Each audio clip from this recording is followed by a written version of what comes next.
السلام عليكم ورحمة الله وبركاته.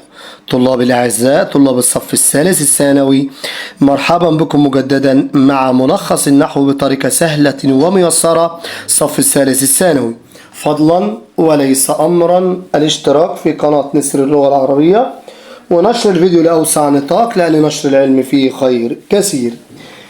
اللهم صل على سيدنا محمد صلى الله عليه وسلم. ربنا افتح بيننا وبين قومنا بالحق وأنت خير الفاتحين.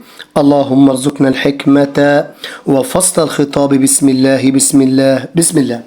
ابن العزيز وطالبة العزيزة مع نقطة مهمة اللي هي اسم الزمان والمكان والمصدر الميم.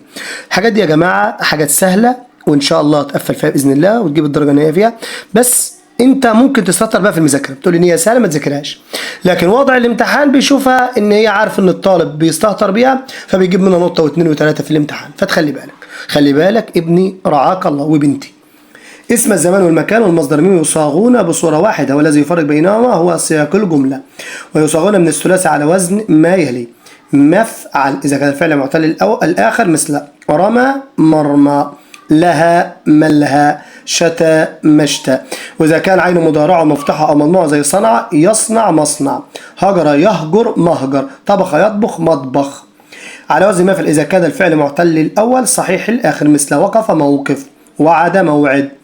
أو صحيح وعين مضارعة مكسورة مثل جلس مجلس، عرض يعرض معرض. خلاص. وأعرف اسم الزمان مكان من سياق الجملة. أقول ركز قوي. شهر ربيع الأول مولد النبي محمد صلى الله عليه وسلم. صلوا على النبي محمد صلى الله عليه وسلم. شهر ربيع مولد النبي، يبقى إذن ده مولد هنا اسم زمان. مكة المكرمة أعزها الله مولد النبي محمد صلى الله عليه وسلم هنا اسم مكان. من غير ثلاثي يصاغون كما اسم المفعول تماما. أقول أوروبا مستهلك البترول اسم مكان، شتاء مستهلك البترول اسم زمان، مستهلك مصر من البترول كثير يبقى مصدر ميمي. البترول مستهلك في مصر طبعا اسم مفعول. أفعال والحروف الناسخة، ركز يا ابني. كان وأخواتها إذا لم يأتي بعدها خبر أعرب ما بعدها فعل وليس اسم كان. إذا كان العمل أصبح التقدم. إذا كان العمل طبعا هتبقى فاعل مرفوع بالضمة، وأصبح التقدم والتقدم برضو فاعل لأنها اكتفت بمرفوعة ولا تحتاج لخبر يتمم معناها. كاد وأخواتها من الأفعال الناقصة التي ترفع المبتدأ وتنصب الخبر بشرط أن يكون خبرها جملة فعلية فعلها مضارع، فإذا كان خبرها كذلك أعرب الاسم بعدها اسما لهذا الفعل مرفوع. أما إذا لم يأتي خبرها جملة فعلية فعلها يكون مضارع، فإن الاسم بعدها يعرف فاعل مرفوع مثل أخذت الدولة تنهض بالريف. طالما الخبر جاي جملة فعلية يبقى الدولة اسم أخذ. بعد كده أخذت الدولة حذرها من العدو، يبقى الدولة فاعل مرفوع بالدولة لأن الخبر مش جملة فعلية. فعال الشروع يمتنع اقترانه بأن، وأفعال الشروع زي بدأ وأخذ وبدأ. أفعال زي عسى وأوشك يكسر اقترانها بأن، والباقي يقل اقترانه بها. ندخل بعد كده يا جماعة. اسم لا النافية للجنس يكون مبنيا في محل نصب إذا كان مفردا، ويكون منصوبا إذا كان مضافا أو شبيها بالمضاف، ده اسمها. إذا كان منونا فهو شبيه بالمضاف، إذا جاء بعدها مضاف إليه فهو مضاف وإلا فهو مفرد. إن وأخواتها إذا دخل عليها ما تمنع عملها وما بعدها يعرب مبتدأ وخبر مرفوعان، ما عدا ليت إذا دخل عليها فما يجوز اعملها أو اعملها، فنقول ليتما. تعال نشوف. ليتما المسلمون يفوقون، أو ليتما المسلمين يفوقون. كده ممكن أقول المسلمين في الأولانية مبتدأ مرفوع بالواو، وممكن الثانية أو ممكن أقول اسم ليس منصوب بالياء. إذا خففت همزة إن وأخواتها بطل عملها، مثل إن الكافرون إلا في غرور. إذا طلب منك خبر لناسب فاعلم أن النواسخ هي إن وأخواتها، كان وأخواتها، كاد وأخواتها. أما إذا طلب منك خبر لحرف ناسب فابحث عن إن وأخواتها أو لا النافية للجنس. أما إذا طلب منك خبر لفعل ناسب فابحث عن كان وأخواتها أو كاد وأخواتها. معايا ابن العزيز؟ بعد كده مواضع كسر وفتح همزة إن. الحالة الموضع الأمثلة. الكسر في أول الكلام إن الإنسان لفي خسر، بعد ألا حيث ألا إن أولياء الله لا خوف عليهم. بعد القول قال إنه ليس من أهلك في جواب القسم والله إن النصر لآت. بداية الجملة السطر المصدر رأيت الذي إنه ناجح. في بداية جملة الحال رأيت محمدا وإنه ليسرع. الفتح إذا أولد وما بعدها مصدر يسرنا أن مصر قوية.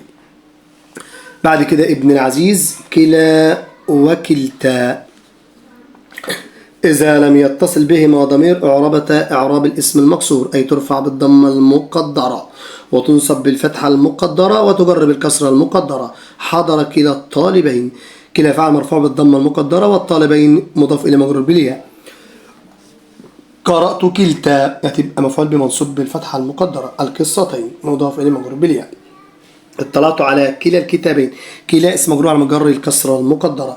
أما إذا اتصلت بهما ضمير تعرب إعراب المصدر فترفع بالألف وتنصب وتجر بالياء مثل نجح كلاكما كرمت كليهما سلمت على كلتيهما. دي مرفوعة بالألف دي منصوبة بالياء دي مجرورة بالياء مع ملاحظة أنه إذا أمكن حذفها من الجملة تعرب توكيدا معنويا.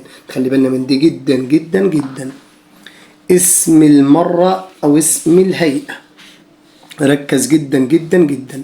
ابن العزيز اسم الهيئة واسم المرة. عندنا اسم الهيئة من غير الثلاثي المصدر زائد ت زائد صفة أو مضاف إليه مثل تكبيرة مدوية تكبيرة المؤمن انطلاقة سريعة انطلاقة الصاروخ. دي يا جماعة طبعا اسم الهيئة. المنادى يا عزيزي يا ابني. أنواع المنادى وإعرابه العلم أو النكرة المقصودة أو أي تبنى على ما يرفع به في محل نصب. منادى يا محمد منادى مبنى على الضم في محل نصب نوع علم. يا محمدان منادى مبنى على الألف في محل نصب نوع علم. يا محمد منادى مبنى على الواو في محل نصب علم. يا مجتهدات أقبل منادى مبنى على الضم نوع نكرة مقصودة. أيها الإنسان أيتها الفتاة مبنى على الضم في محل نصب نوع نكرة مقصودة. نكرة غير المقصودة والمضاف والشبه المضاف ينصب بالفتحة أو بالقصرة أو بالياء على حسب إعراب أو بالألف لو كان من الأسماء الخمسة. ثم وسمى. عندنا ثم وسمة ظرف مبني بمعنى هناك مبني على الفتح في محل رفع خبر مقدم وما بعدها مبتدا مؤخر. أما ثم وسمت حروف عطف وما بعدها يعرب معطوف. ابن العزيز طبعا المصادر الصريحة ونركز فيها جدا أهيتي. عندنا وزن الفعل وزن مصدره الفعل مصدره. دي المصادر الصريحة. المصادر الرباعية فعلل غير مضاعف فعللة دحرج دحرجة هرول هرولة. فعلل مضاعف فعللة أو فعلال. زلزلة زلزلة أو زلزال. أفعل إفعال. أكرم إكرام. أحسن إحسان. أقسم إقسام. أهمل إهمال. أفعل معتل آخر إفعال ويقلب حرف العلة همزة. أعطى إعطاء. أنهى إنهاء. مهم جدا جدا جدا ركز في دي جدا. أفعل معتل العين إفعالة. أقام إقامة. أدار إدارة. خلاص. فاعل فعال ومفعلة. قاتل قتال ومقاتلة. حاور حوار ومحاورة. ساهم سهام ومساهمة. فعل تفعيل. أقول صمم تصميم. رتب ترتيب. خرج تخريج. فعل معتل الآخر تفعل. زكى تزكية. ربى تربية. خلاص. ابن العزيز طبعا بنكتفي بهذا القدر ونكمل المصادر إن شاء الله في حلقة قادمة. وطبعا ما تنساش طبعا تشترك في قناة نسر اللغة العربية وتنشر الفيديو لأوسع نطاق لأن طبعا نشر العلم فيه خير كثير. طبعا ابن العزيز قناتكم قناة نسر اللغة العربية هي إن شاء الله بيكم تكون أكبر قناة على مستوى الجمهورية. وفي نهاية الفيديو وصلى اللهم على سيدنا محمد وعلى آله وصحبه وسلم والحمد لله رب العالمين وسلام الله عليكم ورحمته وبركاته.